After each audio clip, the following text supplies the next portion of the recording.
be right now. I talked about August. We've seen a lot of sales back in August. We didn't know our exports were going to be as good as what they were back in August. And you can see right now we got record export numbers out here. So exports are extremely good right now. 2.2 billion bushel of beans exported this year. U.S. soybean exports to China.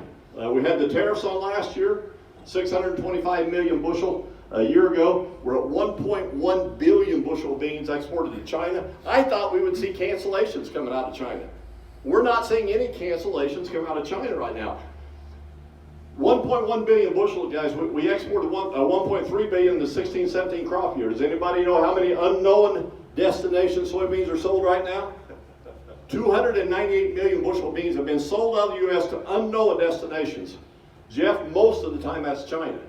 If you had 298, which is typically, or technically 300 million bushel, you're at 1.4 billion bushel going to China this year. Biggest year they ever had was 1.3 billion. So we think we've got more beans sold to China this year than we ever have.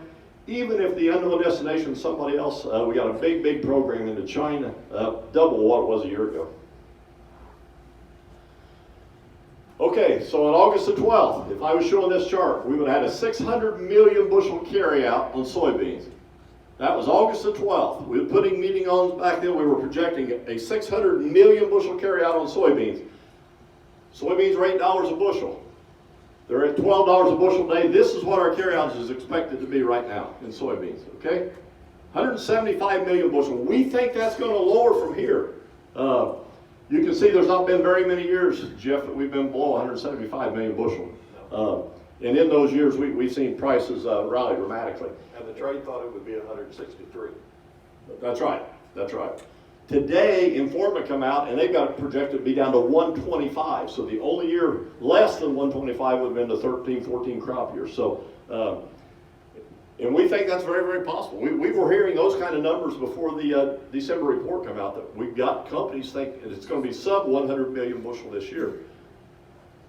We can live with it. We have before, but it's really tough. I would tell you, TGM had 0 bushels of beans on hand in the 13-14 crop year. Every bushel of beans we had in the elevator was empty that year. Never had 1 bushel of beans left in the company. So, are you thinking about an option strategy where you can build a floor here? Well, you can. They're very expensive right now. I will tell you.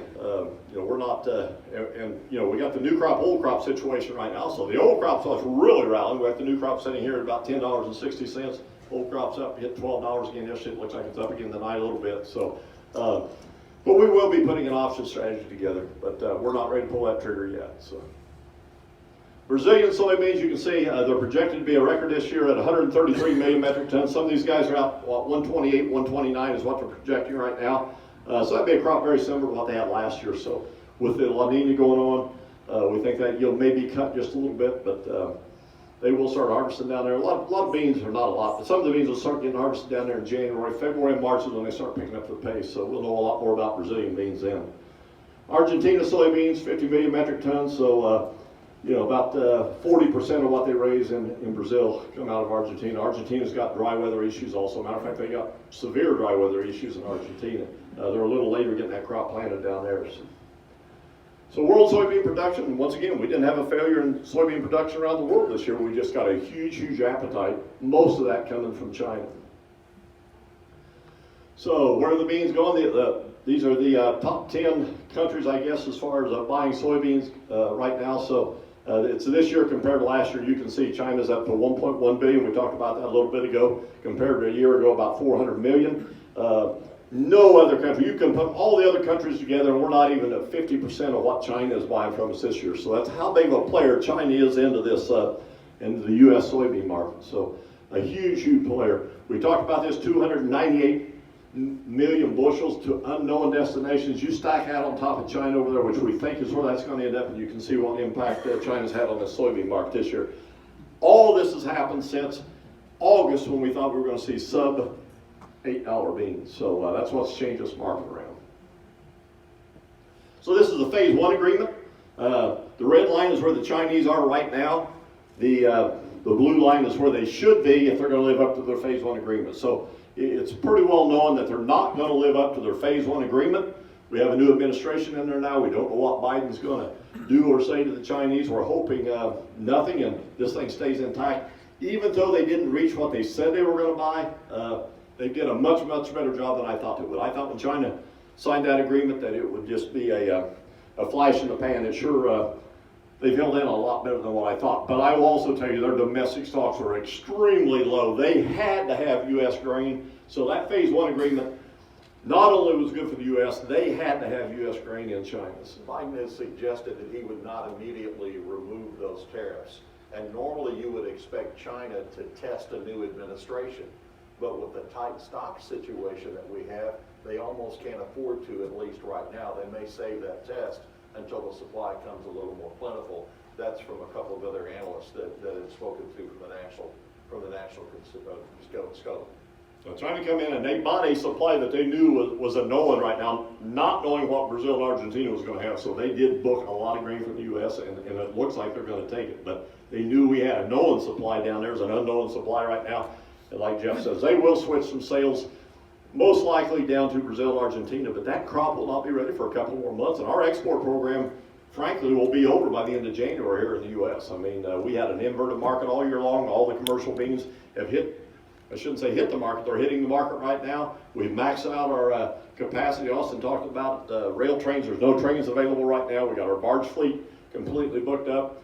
Vessels are booked up. So we don't know that there's a lot more demand that we can have here in the U.S. in the month of December and January. Now, once we get into February, March, we will have some capacity to ship some stuff out, but that's when Brazil and Argentina comes in. So I think that weather picture out of Brazil and Argentina is critical because if that crop is not going to be as big and it's not coming on, they can't count on that. Yes, you would expect some cancellations of sales, but if they got no place else to buy it, then there's only one place to shop. But to me, that weather picture in January, February, and what those early harvest numbers show could really be triggers for this thing. Yep, that's exactly right. This market it's explosive right now, and we've seen that. We'll talk about that. We see the bean chart here. We got the January soybean chart. January soybeans hit $12 a bushel. You can see we've got a triple top at $12 a bushel in January beans. We cannot break that thing through $12. We've seen March beans hit $12 last week. We've seen May beans hit $12 this morning. So the $12 number is the number we got to break through. But I will tell you, history will tell us, and this is the monthly bean chart. When the bean market breaks through 12, it don't take very many trading days for it to go to 13. Okay, if we can get that thing broke, there is one high back here in 2017, I think is 1208. They say that could be a technical resistance place, but if we can break through that, we should see $13. I firmly believe we will see $13 beans on the futures market, which will pull the new crop beans up, Jeff. When you was talking about putting a floor underneath these things, most of you guys, I'm sure, have sold a lot of your old crop beans. Like I say, I think there's only about 20% of the beans out here left to sell right now in the U.S. So new crop beans, I think also we got about 450,000 bushel new crop beans on the books. We'll handle 20 million bushel beans next year. So we're maybe 5% bought on new crop beans, 2021 beans. So we got a lot of those to do. That's where we're going to start putting some strategies together with options and stuff on new crop beans. But I'm looking at well above $11 a bushel on the new crop, thinking that the old crop beans are going to 13. Basis levels, I think, are going to get red hot on soybeans. So we're just waiting to see what happens. I mean, we're hanging on as a company right now to several company-owned beans, trying to move those things into the processor market later on the summer. But we're seeing basis levels very, very good in the soybeans right now. So, conclusion of soybeans, we got a very, very strong export program. We just talked about that. 1.1 billion bushel going to China, 2.3 billion bushel export program out of the United States. Very, very good. Questionable carryout. I honestly think this carryout could be sub 100 million bushel before it's all said and done. Even if it's not, we've got an extremely tight carryout on soybeans. So we have to have the acres planted. We have to have a good yield next year. We have to see South America have a good yield this year. If not, this thing could get explosive. Can we have $15, $16 beans? Anything's possible. We're going to have some other weather-related issues in the U.S. for that to happen. But the stage is getting set for us right now. So very, very tight ending stocks. China's probably the key, and China is the key. I mean, China's bought the beans off of us, 1.1 billion bushel. We think it could be 1.4 billion. If there's no cancellations in that thing, we're basically going to run out of beans this year. In South American weather is a big unknown right now, but I'll tell you, every day that goes by, we're getting closer and closer. 30 days from now, we'll pretty well know what that crop's going to be, especially the Brazilian crop. So, U.S. farmers, 80% sold. They say the Brazilian farmers are 65% sold with the crop that is planted down there right now. 65%. So even if we get a rally, guys, there shouldn't be a lot of resistance in that thing because there's not a lot of beans left to sell. We know we're sold out in the U.S. We got 20% of the beans left to sell. Brazilian farmers can only sell 35% of their entire crop, and they're not going to do that before they harvest. That's, I would say they're as sold up as they're going to get. So there shouldn't be a lot of headwinds in this market if we do get a rally here. With that being said, I know that was quick. I know it's bedtime, so I will be around afterwards with any questions. So just feel free to come up and talk to us if you got any questions. But I'm sure we're running late, so we'll get to